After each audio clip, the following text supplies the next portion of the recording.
So Kamikaze, this is the second video.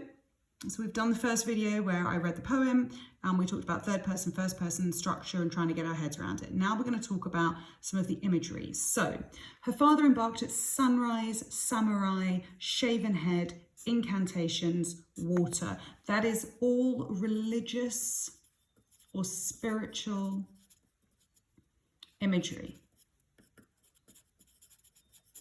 Okay, we need to know what kamikaze means and who the kamikaze pilots were. That is context, and I expect you to look it up. I expect most of you know the term kamikaze meaning suicidal. So it was a one-way trip, okay? So he gets into his airplane with enough fuel for a one-way journey into history.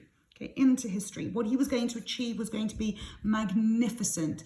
This is all about national pride.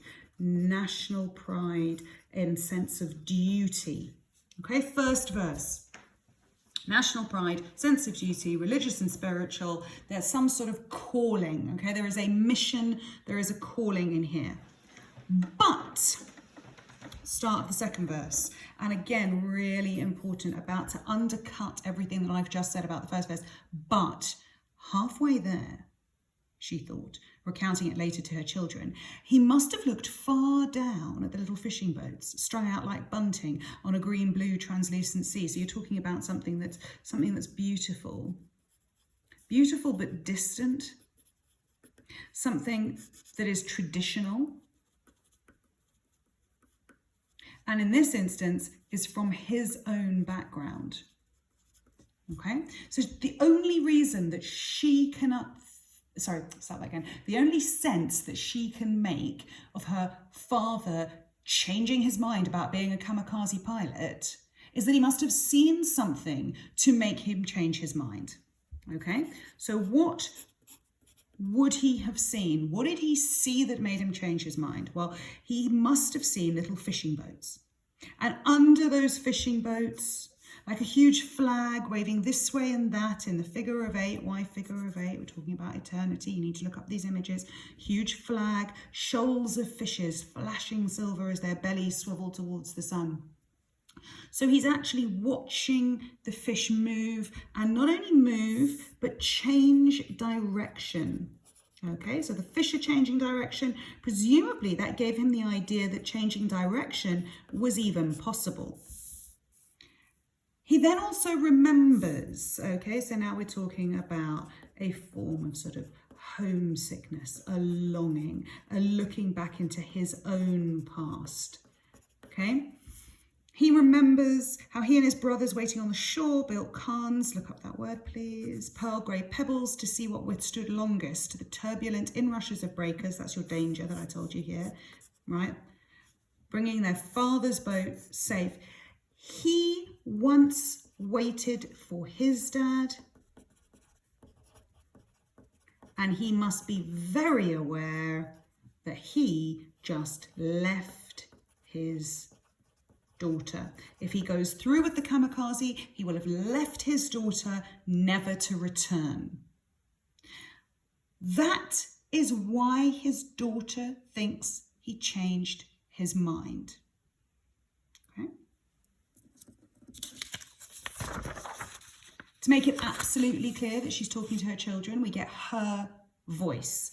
Okay, remember, first person, direct, her voice. Yes, grandfather's boat, safe to the shore. And then she talks about all the fish and what grandfather's boat would have brought home and what that would have meant for the family. So what does that mean for the family? It means safety.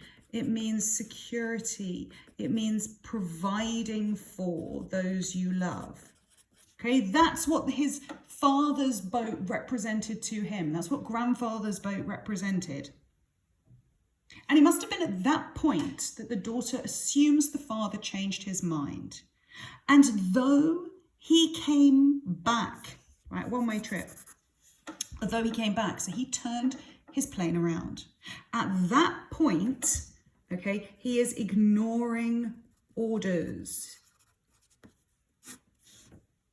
He is going against the national interest. Okay, he's going against the national interest. which, by the way, if you can't link to Charge of the Light Brigade, go back and have a look at that, please. If you're doing a comparison, Charge of the Light Brigade. He goes against the national interest, and actually, it doesn't serve him well. Look at what happens. My mother never spoke again in his presence. Not just doesn't speak to him, doesn't speak to anyone in his presence. Imagine how rejected he must feel. Nor did she meet his eyes, and the neighbours too. They treated him as though he no longer existed as if he was dead. Only we children still chatted and laughed. Now why have we got this gap? We've got an enjambment and a new verse. Why? To emphasise the sadness till gradually we too learned to be silent, to live as though he had never returned, that this was no longer the father we loved. So, no longer the father we loved. If you go against the national interest, that makes you a traitor, makes you unworthy.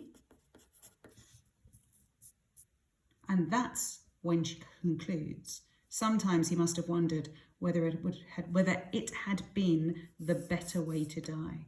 I wonder which had been, the better way to die.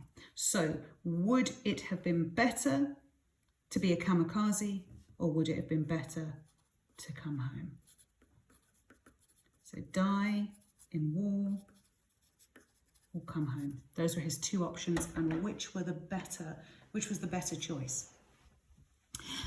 You are left on that question. You are left to decide what is the implication. Okay, the implication is presumably it would have been better to die in glory, to die as a hero.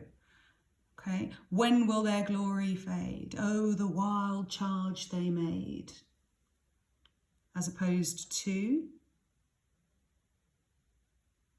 though he came back, my mother never spoke again in his presence, nor did she meet his eyes.